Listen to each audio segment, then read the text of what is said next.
नमस्कार, मैं हूं अजय कुमार। आप देख रहे हैं देसी अड्डा। ताजा खबर यह है कि अरुण कुमार चिराग पासवान को छोड़ चुके हैं और जहानाबाद से चुनाव लड़ने जा रहे हैं। तो उनके चुनाव लड़ने के बाद जहानाबाद के राजनीति समीकरण पर क्या असर होने वाला है, इसी को लेकर आज हम चर्चा करेंगे देसी अड्डा के संपादक राकेश तिवारी जी से। राकेश जी नमस्कार, स्वागत है आपका। धन्यवाद आपको और हमारे तमाम दर्शकों को बहुत बहुत धन्यवाद, उसको नमस्कार। क्या ताजा अभी खबर आ गई कि अरुण कुमार चिराग पासवान जी को छोड़ दिए हैं और जहानाबाद लोकसभा से भाग्य और किस्मत पे आजमाने जा रहे हैं? देखिए, ये तो होना ही था। बिहार की राजनीति में अभी कई मोड़ ऐसे आएंगे जब नेता एक तरफ से दूसरे तरफ जाएंगे। जो जो टिकट मिलना है, जो बंटना है, वो तय नहीं होगा तो ये तो होगा। जहाँ तक अरुण कुमार की बात है, अरुण कुमार चिराग पासवान के भरोसेमंद साथी में से एक है, उनके अभिभावक की तरह थे।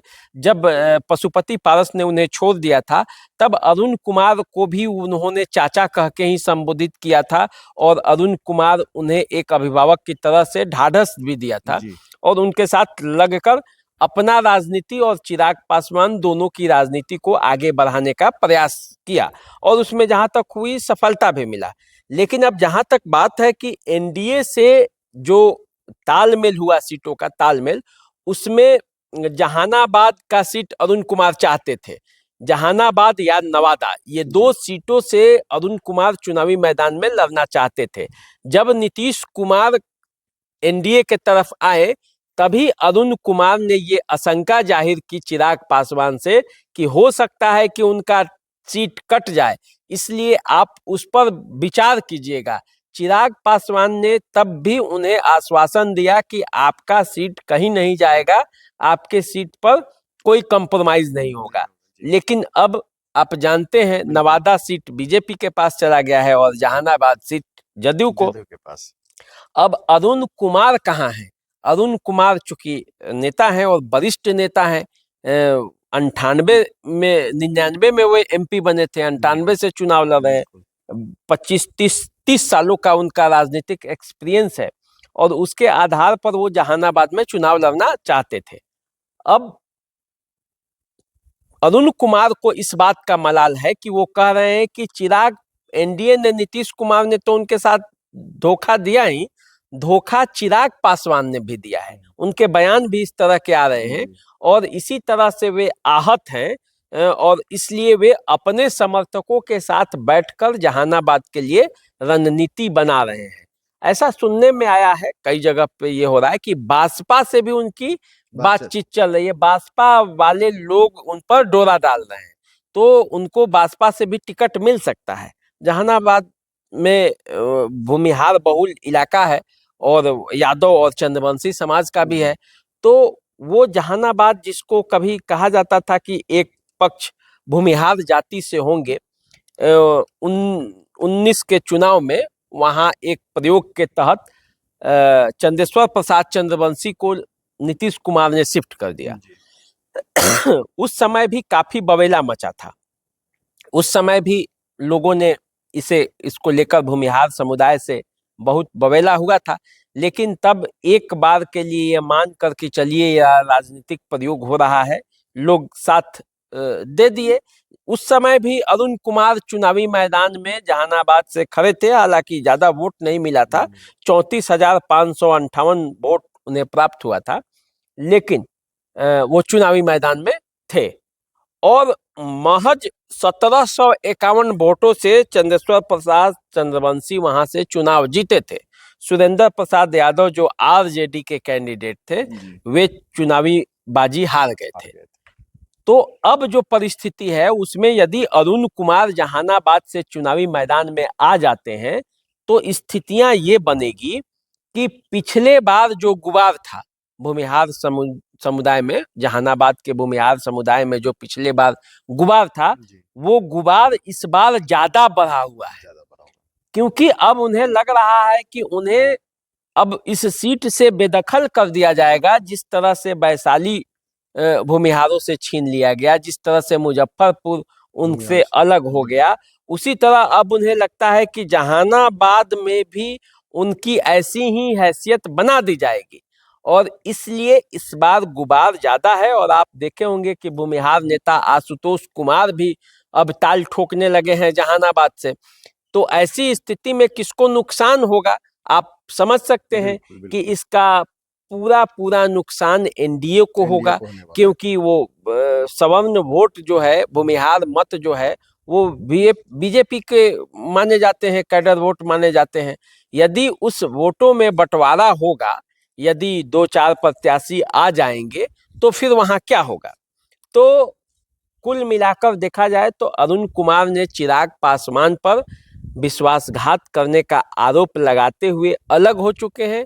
उन्होंने ये बता दिया है कि अब उनकी राहें चिराग पासवान से जुदा है, क्योंकि राजनीति में तो वो ऐसे बैठने आए नहीं है।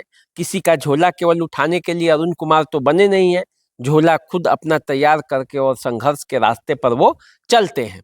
तो इसलिए अरुण कुमार अब जहानाबाद से चुनावी मैदान में उतर सकते हैं। और जब अरुण कुमार चुनावी मैदान में उतरेंगे तो निश्चित रूप से इसका लाभ सुरेंद्र प्रसाद यादव को होगा और चंदेश्वर प्रसाद चंद्रवंशी को नुकसान उठाना पड़ेगा। पार्टियां जो हैं आजकल मनमाने तरीके से टिकट का भी वितरण करती हैं, किसी के साथ वादा और किसी के साथ वादा खिलाफी भी होता है, लोग मान भी जाते हैं। अब चिराग पासवान आज अपने जीजा जी को लेकर वो नामांकन कराने गए उधर, हाँ जमुई से, वो चिराग पासवान उधर गए और अरुण कुमार इधर अपना घोषणा कर दिए। विभिन्न चैनलों के संवाददाताओं के सामने अरुण कुमार ने ये बता दिया कि अब राहें उनकी जुदा हो गई हैं, वो नहीं है अब लोजपा रामविलास में। तो आपको क्या लगता है कि जो जदयू का प्रत्याशी है जहानाबाद से, वो मोदी लहर में जीत जाएगा या फिर भूमिहार अपनी एकजुटता का परिचय अरुण कुमार के पक्ष में देंगे? देखिए, परिस्थितियां चाहे जो हो, भूमिहार एकजुटता का परिचय देकर अरुण कुमार के साथ खड़े हो जाए तो भी जहानाबाद की लड़ाई अकेले भूमिहारों के बल पर भी नहीं जीती जाएगी। जी अच्छा। 19 के चुनाव में अंतिम समय में भूमिहारों ने गोलबंदी करके भाजपा के पक्ष में भाजपा का अपना कैडर वोट बताते हुए नरेंद्र मोदी को जिताने के लिए अंत में जाकर वो चंदेश्वर प्रसाद चंद्रवंशी को वोट दे दिए। अब वो नीतीश कुमार की भी क्रेडिबिलिटी नहीं है कि नीतीश कुमार का प्रत्याशी यदि जीतेगा तो वो कल होके मोदी के साथ खड़ा होगा कि नहीं। दूसरा, जाति, बिहार से जाति को आप मिटा नहीं सकते, तो ये भी एक है कि भूमिहार सीट को बचाने के लिए वो सीट को की बलि भी चढ़ा देंगे। ये भी एक बात चल रही है, जो उन लोगों के पास इंटरनल बैठक हो रही है और उससे जो सूचनाएं आ रही है, उनका यही कहना है कि 19 में हम लोगों ने जिताया कि एक बार प्रयोग है, इसमें मदद कर देना है। तो फिर जब वही कांड 24 में हो जाएगा तो वही कांड फिर जाके वो 27 में होगा, 29 में होगा और वही कांड फिर आगे बढ़ते जाएगा। तो इसलिए इस बार माफी नहीं, इस बार कोई समझौता नहीं, इस बार लड़ाई लड़ना है। हालांकि चुनाव संभावनाओं का खेल है, अंतिम समय में जाते जाते ये गुस्सा कितना टिक पाएगा वो देखना अभी बाकी है। मोदी के नाम पर ये कितना पिघल जाता है और राम के नाम पर जो राम मंदिर के आस्था का जो प्रतीक, जो राम मंदिर का निर्माण हुआ है, जो राम भक्त हैं वो कितना पिघल पाते हैं, कितना अरुण कुमार और आशुतोष कुमार मिलके भूमिहारों को अपने पक्ष में गोलबंद कर पाते हैं, ये भी अभी देखना जरूरी है। तो अब इसके बाद पता चलेगा कि जो जहानाबाद की सीट है उस पर क्या होगा। क्योंकि देखिए, जहानाबाद में केवल भूमिहार जीते हैं ये नहीं है, ये यहाँ से कई बार यादव अधिकांश बार जीते हैं। 4 बार तो कम्युनिस्ट पार्टी के नेता रामाश्रय प्रसाद यादव जीते हैं। गणेश प्रसाद यादव 2004 में खुद अरुण कुमार को पराजित किए थे। हाँ, 98 में अरुण कुमार जीते थे। उसके बाद 14 के मोदी लहर में अरुण कुमार यहाँ से चुनावी बाजी जीते थे और फिर ये 2 बार अरुण कुमार वहां से सांसद है। इसलिए न अरुण कुमार को इग्नोर किया जा सकता है, न चंदेश्वर प्रसाद चंद्रवंशी को, क्योंकि अति पिछड़ी जातियां और मोदी की लहर वो वोट और सुरेंद्र प्रसाद यादव को भी इग्नोर नहीं किया जा सकता, क्योंकि पिछले बार मात्र 1751 वोट से हारे थे और इस बार फिर कमर कसकर चुनावी मैदान में है।